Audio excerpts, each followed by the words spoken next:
Oke, perkenalkan nama saya Ronaldo Sugian dengan NIM 24.108.172.10017. Ntar cek kamera, oke. Pada video kali ini saya akan membuat tugas untuk mata kuliah rekayasa perangkat lunak. Di sini saya akan menjawab 4 pertanyaan yang sudah diberikan pada perkuliahan minggu lalu. Langsung saja kita ke pertanyaan yang pertama. Oke, bagaimana perkembangan perangkat lunak sebelum era AI generatif ini?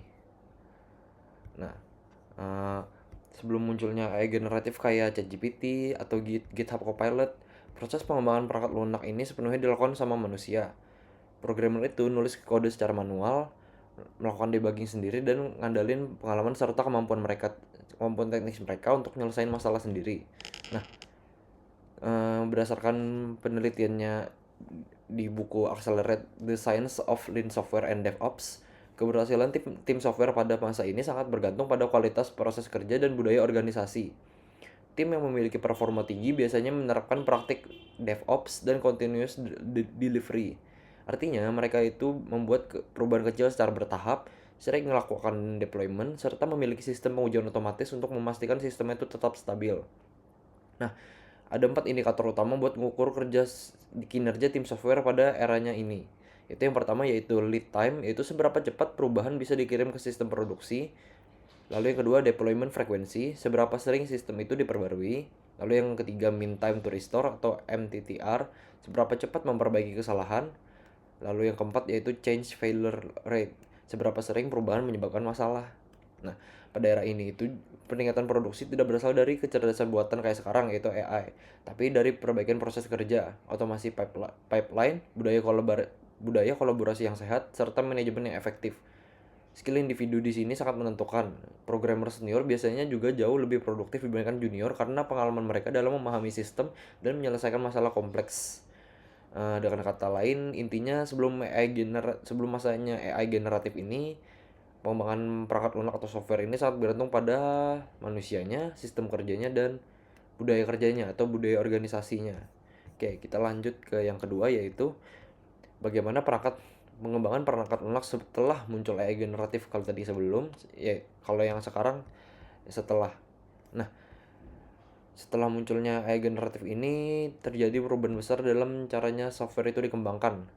Berdasarkan penelitiannya CodeGen, an open large language model for code generation, model bahasa besar atau large language model kini mampu menghasilkan kode secara otomatis berdasarkan deskripsi dalam bahasa alami.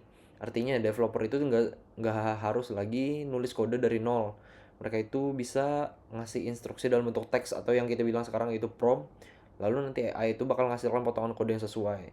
AI juga bisa ngasih atau membantu menyelesaikan fungsi tertentu, mempercepat nulis kode dan bahkan jelasin ulang kode yang sudah kita buat. Nah, selain itu juga AI generatif ini memungkinkan pendekatan multi-turn programming, yaitu proses di mana developer dan AI bekerja secara bertahap. Developer itu nantinya contoh kayak ngasih instruksi, AI itu ngasih respons dengan kode. Lalu developer nanti memperbaiki atau ngasih instruksi lanjutan berdasarkan kode yang diberikan oleh AI-nya. Ini bikin proses codingnya itu lebih interaktif dan kolaboratif. Jadi nggak cuma AI-nya full yang kerja, jadi sama-sama ada perannya. Nah, dengan adanya AI generatif ini, yang pertama itu proses coding tuh otomatis jadi lebih cepet. Terus yang kedua, developer itu juga bisa fokus pada logika dan desain sistemnya.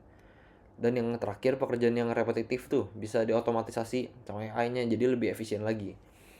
Nah, tapi AI ini tetap butuh pengawasan manusia, yaitu programmer tadi, karena hasilnya itu nggak selalu benar. Jadi peran developer masih sangat penting, tapi cara kerja itu jadi sedikit berubah. Jadi ada kolaborasinya dengan AI-nya.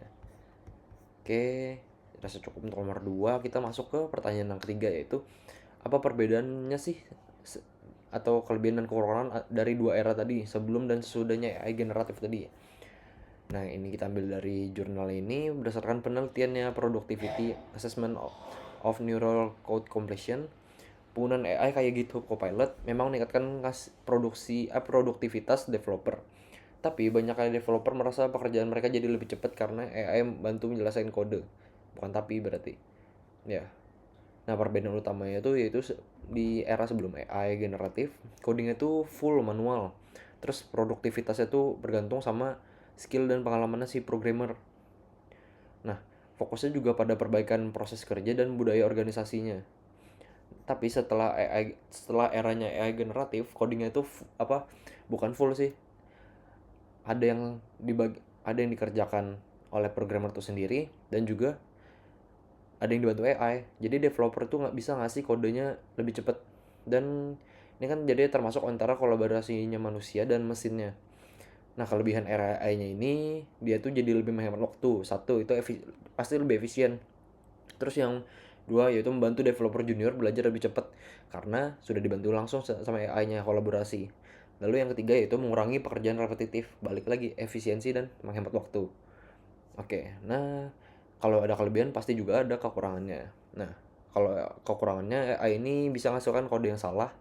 Terus developernya juga bisa terlalu bergantung pada AI. Jadi yang ada skillnya nggak berkembang karena terlalu sering dibantu.